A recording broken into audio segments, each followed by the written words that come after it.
बिस्मिल्लाहिर्रहमानिर्रहीम। अस्सलाम वालेकुम नाज़रीन, आप देख रहे हैं अनोखा अंदाज में। आपका हो जमाल सिद्दीकी। उम्मीद करता हूँ आप खुश खुरम होंगे। नाज़रीन किराम, इस वक्त की सबसे बड़ी खबर से आपको आगाह करूं कि रात गए मैंने आपको बताया था कि ईरान ने जो है वो एक बड़ा ऐलान किया कि अमरीकी कंपनियों से दूर रहने का वार्निंग उसने जो है ना वो लेटर जारी किया था। और अब आपको बताता चलूं कि रात गए एक बार फिर जो है उसने मुत्तहिदा अरब इमारात की मुतादिद फैसिलिटीज को जो है वो टारगेट किया है।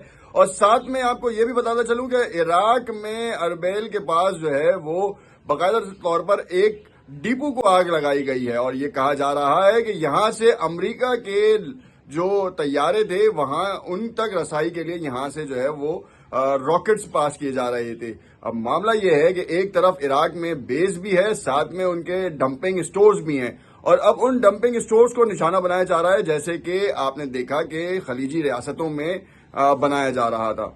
अब सिनेरियो ये है कि रात में जो ऐलान हुआ उसके बाद ट्रंप ने प्रेस कॉन्फ्रेंस की और प्रेस कॉन्फ्रेंस में उन्होंने एक बार फिर सुप्रीम लीडर और दूसरे जो उनके अहम कमांडरान हैं उनके सरों के ऊपर कीमत मुख्तस की है। और वो $1 करोड़ के मुताबिक है। आपको मालूम है कि माजी में भी जो है वो ईरान को बैरूनी खतरात से ज्यादा अंदरूनी खतरात ने तंग किया और उनके मुखबरिनों ने जो है वो उनके साइंटिस्ट हों या आला कमांडार उनके निशानात और उनकी जो है वो चीजें ट्रैकिंग आईडीज तक प्रोवाइड की हैं। हमने ये भी देखा कि खामनाई को जो है वो टारगेट करने में कुछ लोग इन्वॉल्व थे और वो लोग अब मंजर आम पर भी आते दिखाई दे रहे हैं, क्योंकि ईरान की जो इंटेलिजेंस है उसने बाकायदा तौर पर ट्रैक किया है उन लोगों को और उन गद्दारों को, और रोजाना की बुनियाद के ऊपर उनको जो है वो टारगेट किया जा रहा है। अब ये बात तस्नीम न्यूज की तरफ से तो नहीं आ रही, मगर जो प्राइवेट नेटवर्क्स हैं वो ये आपको बता रहे हैं।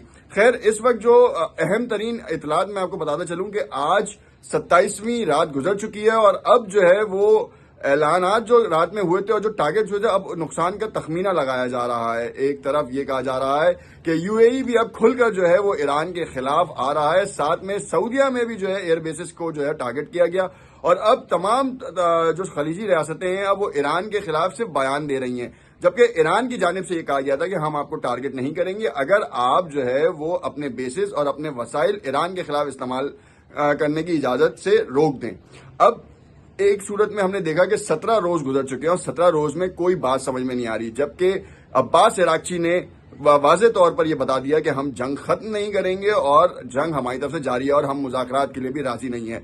ट्रंप को सीज फायर करना है तो हमारी शराइत के ऊपर करेगा, उसकी कोई शराइत नहीं होगी। ये बड़ा बयान था। और खित्ते में जो सोच रहे थे लोग कि ईरान जो है गरीबी में लिपटा हुआ मुल्क है, मगर उसने पिछले 50 सालों में जो है वो सिर्फ और सिर्फ अपनी दिफाई हिकमत अमली को मजबूत करने में जुटाए हैं और जितना भी उनके पास वसाइल थे वो उसमें ही उन्होंने रोके हैं। अब आबनाए हम्स की बात करें तो इस वक्त 1000 के करीब जो कंटेनर्स बताए जा रहे थे कि वो वहां पे रुके हुए हैं और 20 के करीब कंटेनर्स जो हैं वो तेल से भरे हुए हैं। एक तरफ कीमतें जो है ना वो रोजाना की बुनियाद पर फ्लक्चुएट होती जा रही हैं और अब जो है वो $115 फी बैरल पे पहुंच चुकी हैं, जबकि मैंने आपको कल रात की वीडियो में ही बताया था कि $200 फी बैरल तक जाने की तवक्का है। और अगर ये होता है तो पूरी दुनिया में जो है ना वो एक तहलका और एक मामला खराब की तरफ चला जाएगा, क्योंकि तवानाई के हवाले से जो है कोई भी मुल्क अपनी जो कह लें कि जो उनके वसाइल हैं वो पूरे नहीं कर पाएगा जब तक कि उनको तेल ना मिले,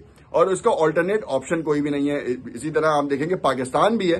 पाकिस्तान को मगर आपको बताऊं ये खुशखबरी ये है कि इमरान ने पाकिस्तान के लिए ये कहा है कि अगर पाकिस्तान को तेल की तरसील के लिए टैंकर्स की जरूरत है तो हम बिला रोक टोक जो है वो उनको प्रोवाइड करेंगे। अब इस बात से जो है वो पूरी दुनिया जो है ना वो परेशान है और हैरान है, क्योंकि इंडिया 90% जो है कहते हैं कि 90% जो है आबनाए हर्म्स के ऊपर डिपेंडेंट है। चीन 90% आबनाए हर्म्स पे डिपेंडेंट है। अब ये डिपेंडेंसी जो है अगर खत्म हो रही है तो फिर आवाजें किसकी निकलेंगी, क्योंकि अमेरिका ने तो इसराइल को भी फंसाया और खलीजी रियासतों को भी जो है इसमें फंसा दिया है। अब इस पूरे मामले को अगर आप सॉर्ट आउट करें तो इस वक्त एक खित्ता ऐसा है कि अगर ईरान को आबनाए हम्स के ऊपर अपनी रोक टोक इजारादारी को रोकना है तो फिर फौजें जमीन पर उतारनी पड़ेंगी। और क्या कुर्द जो है वो इसके लिए आगे आएंगे या कुर्दों का रास्ता इख्तियार किया जाएगा और अमेरिका जो है वो कुर्दों के इलाकों से ईरान के इलाकों में दाखिल होंगे? ये एक बड़ा सवाल है।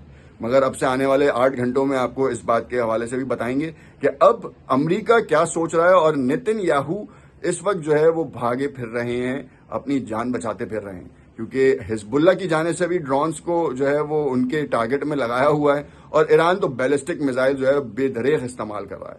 دیکھتے رہیے گھنوں.